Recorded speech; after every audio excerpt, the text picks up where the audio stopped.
어떤 감정을 10년 동안 반복해서 느껴본 적 있으신가요? 저는 그 감정이 죄책감이었습니다. 지금 제 앞에 놓인 이 책 5권, 구의 증명이 그 증거입니다. 오늘은 이 책과 제 이야기를 통해 죄책감이라는 감정을 조금 다른 시선으로 바라보려 합니다. 끝까지 보신다면 여러분의 감정에도 새로운 이름을 붙일 수 있을지도 모릅니다. 구의 증명은 2015년 처음 출간된 뒤 여러 버전의 리커버가 나왔습니다.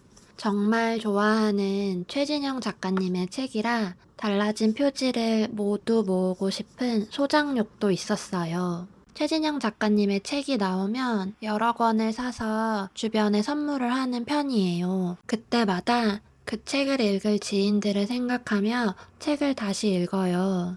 경장편 중에서는 구의 증명을 가장 여러 번 읽었고, 읽을 때마다 주인공들의 감정에 동일하게 빠져들었어요. 특히 죄책감이라는 감정은 제가 평소에도 자주 느끼는 감정이었어요. 구의 증명에는 다양한 형태의 죄책감이 등장합니다. 33쪽이에요. 페이지는 가장 접하기 쉬우실 것 같은 2023년 출간된 커버의 책으로 말씀드릴게요. 어린 시절 담은 이모의 옷 주머니에서 돈을 몰래 꺼내 구와 간식을 사 먹곤 했어요. 오랜 시간이 지나 그 이야기를 담이 구에게 말하는 장면이에요. 그때 담은 도둑질보다 도둑질한 것을 말하지 않은 것에 대한 죄책감이 더 컸다고 말해요. 거짓말을 하지 않았지만 거짓말을 한 것 같은 기분. 82쪽과 83쪽에서는 또 다른 죄책감이 등장합니다. 담과 구에게는 노마라는 어린 친구가 있었어요. 담이 노마의 죽음을 자신의 탓으로 돌리며 스스로에게 질문하는 부분입니다. 노마와 함께 먹던 어묵, 붕어빵, 노마가 타던 구의 자전거, 그런 것들과 관련된 모든 행동을 탓하며 이유를 찾습니다. 타인의 불행을 목격하며 혹시 내 잘못은 아닐까 하고 스스로를 책망하던 순간이 있으신가요? 그리고 166에서 170쪽에서는 책의 주요한 내용과 관련된 죄책감이 나옵니다. 군은 담에게 스코틀랜드 전설인 소니빈의 이야기를 들려줍니다. 소니빈의 가족은 태어날 때부터 사람 고기를 먹고 자랐습니다. 마치 우리가 태어날 때부터 누군가 벌어온 돈으로 음식을 사 먹은 것처럼요.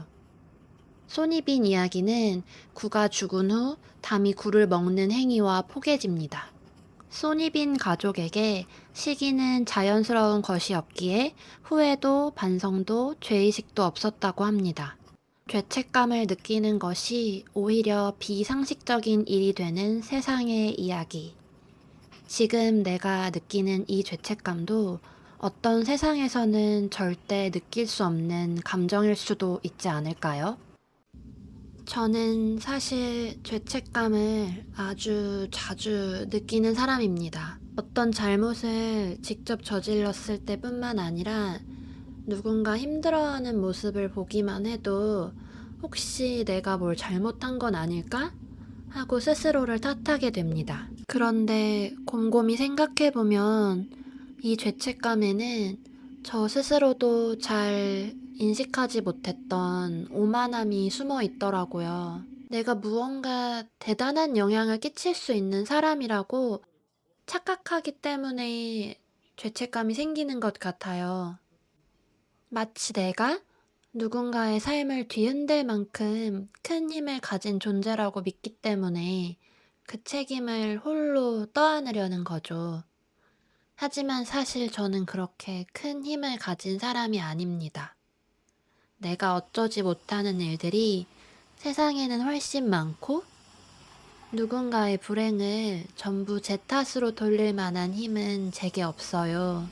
그걸 알면 조금은 자유로워질 수 있는데 이상하게도 저는 여전히 그 자유 대신 죄책감을 택하는 쪽으로 자꾸만 흘러가곤 합니다. 이 감정에서 벗어나는 것이 어렵다는 건 어쩌면 제가 아직도 스스로를 조금은 더 특별한 존재라고 착각하기 때문인지도 모르겠습니다. 구의증명 초판이 나오고 10년이 지난 2025년 최진영 작가님은 내 주머니는 맑고 강풍을 내셨습니다. 이 산문집을 읽다가 만난 한 부분이 마치 10년 전 소설 구의증명 속 담에게 건네는 말 같다는 생각이 들었습니다. 구의증명에서 구가 죽기 전 담이 구의 죽음을 상상했을 때 담은 구를 따라 죽겠다고 했습니다. 하지만 구가 죽었을 때 담은 구를 먹으며 구가 끝까지 살아남도록 만들기로 합니다. 구와 함께 살아남아야 자신도 구를 끝까지 기억할 수 있으니까요. 10년 후의 산문인 내 주머니는 맑고 강풍 78쪽과 79쪽에서 최진영 작가님은 살아야 할 이유가 없어도 삶의 의미가 없어도 가능한 삶이 있어야 죽지 말아달라고 말할 수 있다고 이야기합니다. 죽음 대신 삶을 택하자고 다른 삶이 있을 거라고 말합니다. 저는 이 부분이 구의증명 속 담에게 최진영 작가님이 전하는 메시지처럼 느껴졌습니다. 10년이라는 시간의 차이를 두고 서로 대화하는 문장들. 오랜 시간 같은 감정을 반복해서 느껴도 괜찮다는 말을 들은 것만 같습니다. 구의증명에는 또 다른 흥미로운 부분이 있습니다. 최진영 작가님은 소설을 쓰다 쉴 때마다 특정 음악을 듣곤 한다고 해요. 구의증명을 쓸 때는 구와 숫자들의 노래, 창세기를 즐겨 들으셨다고 합니다. 영문판에서는 노래 제목인 창세기를 Genesis로 번역했습니다. 창세기라는 곡은 구와 숫자들의 첫 번째 앨범 보물섬에 수록된 곡이에요. 그 앨범에서는 영문 제목으로 First Breath 라고 적혀 있어요. 성경 창세기에서 First Breath는 인간의 첫 숨, 인간의 생명이 시작된 순간을 의미한다고 합니다.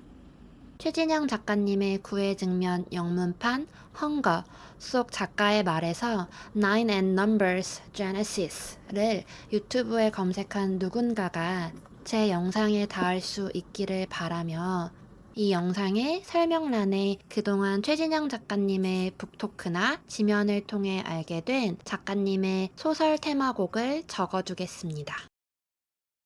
저는 왜 같은 감정을 10년째 반복해 왔을까요? 이 5권의 구의증명이 보여주듯 그 반복은 저라는 사람을 증명하는 흔적 같아요. 죄책감은 제 삶에 계속 맴돌고 있지만 동시에 저를 기록하게 만들었습니다. 혹시 여러분도 오래도록 반복되는 감정이 있나요? 댓글로 나눠주신다면 함께 기록하고 또 바라볼 수 있을 것 같습니다. 다음 영상에서는 또 다른 감정을 이야기해 보겠습니다. 구독과 좋아요는 이 기록을 이어가는 힘이 됩니다.